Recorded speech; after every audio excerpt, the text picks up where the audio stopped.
What's up, everybody? I hope you guys are having a wonderful day. There is a lot that needs to be talked about, so let's go. First thing I want to talk to you guys about is Kevin Spacey. You guys love him as Frank Underwood in House of Cards, Doc in Baby Driver, Lester Burnham in American Beauty, and many other roles. Now, you're probably wondering, Brian, why are you talking about Kevin Spacey? Well, if you guys know about the whole sexual harassment going on in Hollywood, about like Weinstein, you got Toback and other people as well, you never know who's going to be next. Well, apparently, Kevin Spacey is next.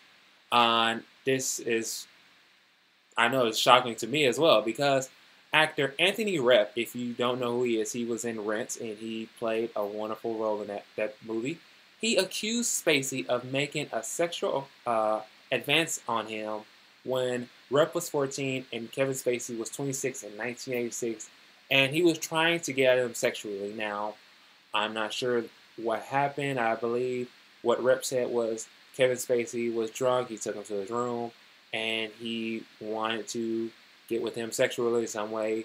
And in response to this, Kevin Spacey released a statement saying that he was beyond horrified by this, and he honestly does not remember this story at all. Like, he definitely does not remember this. And he says in his statement, he says, "But if I did behave like this as he describes, I owe him the sincerest apology for what could now have been deeply inappropriate drunken behavior." And he said that. Along with that statement, he says that he's been in relationships with both men and women, and now he's coming out as gay. And I applaud you for that. And it's just crazy to hear about all of this going on with Kevin Spacey and all this sexual harassment going on with all these powerful people. Now, there's actually a list of powerful men accused of sexual harassment after the whole Harvey Weinstein case. So I'm going to put that link down below. But yeah, check out that list, and it's something else. Kevin Spacey, sexual harassment. It's just what in the world is going on in Hollywood and everything. Second thing I want to talk to you guys about is there is a concern in the Navy. Well, in the Navy, they are investigating whether two of their Navy Elite SEAL team members killed off an Army Green Beret in Mali. Now, the Naval Criminal Investigation Service spokesman Ed Boos confirmed to CNN that NCIS investigation into the death of Army Sergeant Staff Logan J. Melger. I do apologize. It's Army Staff Sergeant Logan J. Melger. And he died in June, reportedly of strangulation, while on assignment in the African nation. Now, Melger, he was a member of the 3rd Special Forces Group, the primary unit responsible for Army's special operations in Northwest Africa. Now, he was also a Special Forces Engineer Sergeant, according to a statement from the U.S. Army Special Command. Now, the military officials told CNN that military examiner ruled Melger's death while on assignment in Africa in the nation of Mali as a homicide. But that's, it's kind of weird how this story is now coming out in October and he passed away in June. It's kind of like, what are you guys trying to hide from us? You know what I'm saying? And because of this, this is also close to Niger, in which those 4 gentlemen were killed, and apparently they were actually in the same group. So they're actually part of the same group as Melger, and it's just kind of weird to hear about, what's going on in the military. They're out there fighting for our lives, but yet there are certain things that we don't know about that they do, and we're just trying to figure out the whole concept of this story and everything on the way. But yeah, it's just kind of weird that I hope that people aren't going against each other in the Army, Navy, Marines, that kind of thing. It's kind of scary to hear about this. This next story, there is a lot to be talked about, and it's really, really hard to even try to get the chance to talk about this, but I'm going to do it anyway. You guys probably don't know. If you do, you got to know the whole story and everything along the way. But over the weekend, in Tennessee, there was a White Lives Matter rally. White supremacists, neo-Nazis, and fascists descended on a Middle Tennessee town on Saturday for a White Lives Matter rally, striking fear into communication, desperate to avoid the kind of violence that happened in Charlottesville, Virginia, nearly 3 months ago. And this is, I'm just going, what the hell, you know?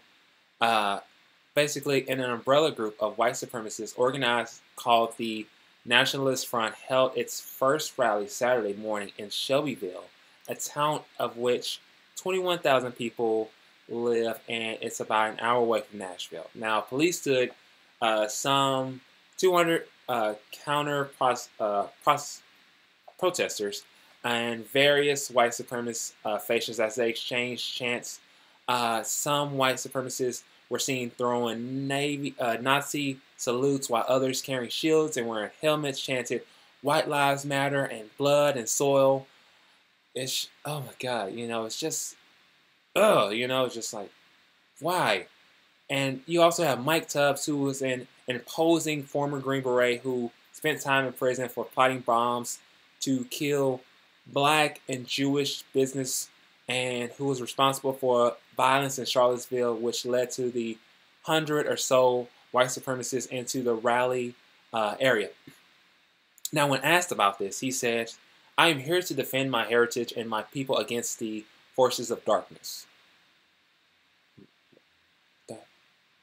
Again, this is so much to talk about, you know, it's just so scary to actually talk about this, and, you know, me being African American is just, you know, sad and scary to read about this as well. But then later on in the afternoon, another supremacist organizer, Brad Griffin, who goes by the pen name Hunter Wallace and is the leader of a League of the Scouts, he canceled the rally, which was scheduled for Murfreesboro, a large college town 25 miles back towards Nashville. And he said that on Twitter, he didn't want his fellow white supremacists to have nothing to gain. He basically, they didn't want to like get trapped in a way at this rally. And the all nationalist front groups were at the Unite the Right rally at Charlottesville in August, and it broke out into violence and everything along the way, in which led white supremacist Alex Field Jr. allegedly driving his car into a crowd of counter-protesters, killing 32-year-old Heather Hare. And Fields, he was protesting out there with the Vanguard America, who was actually one of the groups that was actually at that White Lives Matter protest on Saturday. Other groups on there were the League of the South, Traditionalist Worker Party, National Socialist Movement, Anti-Communist Action, and The Right Stuff. And when, you know, this was all going on, you know, one of the state like white supremacist groups, you know, they were saying, we're trying to turn the page on Charlottesville. What does that mean? Like, what are you trying to do? Like, you know, you're trying to do something. Basically, they were saying, like, burnishing the Nationalist Front image after its violence at, you know, that was in August, by broadcasting it around the world. They're trying to basically are they trying to say who we are, or are they trying to, you know, bring other stuff down? Who knows? And then, previous to that, like the day prior to, Huffington Post reporter, he actually got to meet up with Jeff Shilp, I'm not sure how to say his last name, who was the head of the Nationalist Socialist Movement, in a hotel parking lot in the Nashville area. Now, you know, he was standing there with 3 of his NSM subordinates, and 2 of them were armed with guns, of course. And Shep, too, he also, you know, he seemed fixated on changing the optics of organized white supremacy in America. And he said, like, no more swastikas, you know, no more shouting racial, ethnics, and everything along the way. But apparently it's hard for you, you know, to teach somebody, you know, an old Nazi new tricks, in a way, basically. Because when a pair of 2 young black men were taking photos of the Nazis hanging in the parking lot behind them after, and like seeing the journalists talking to the guys and everything, Jeff, he actually went over, he shouted and he says, "Get out here, nigger." He basically said that to those two black men. Now, if somebody said that to me, if you were of a different race, me and you gonna, we're gonna have an argument. But at the same time, I'm not gonna be like punching you, nothing. I'm just gonna be talking to you in a calm voice and that kind of thing. And Shoot felt that he felt comfortable explaining to him that he was trying to create this whole white ethno state within NSM, or white homeland in America. And but for now, he was trying to be white civil rights advocates will do. Basically, he thought that was going to be great and everything along the way. And he continues on talking about everything along the way, and he talks about protesting refugee settlements in Tennessee, and then he brought the attention of a church shooting that happened in the town of Antioch that was nearby last month, in which a 25-year-old Emmanuel Sampson opened fire at a church, killing one and injuring at least 7 others. Now, this story is kind of scary as well. It's kind of sad, but I'm actually going to put that story down below, and you guys can check that one out. But like I said, our nation is just so corrupted, and it's so sad that we see all of this violence, all of this hatred and everything along the way, and it's just got to stop, people. We've got to stop doing this. Open your eyes. If you see somebody being violent, let somebody know. Let the people know about that. I'll tell you guys about this. I'm there for you guys. I tell people about this. That's my kind of thing. If I see somebody doing that, I'm like, hey, you don't do that here. You need to go somewhere else, and you need to rethink about what you're doing. Okay? But yeah, just listening and reading about this, it's just too much. It's way too much. And then finally, this video is actually going to be out on Halloween. So happy Halloween to you guys out there. All you trick-or-treaters, you guys out there handing out candies, you guys have a wonderful Halloween. You guys be safe out there.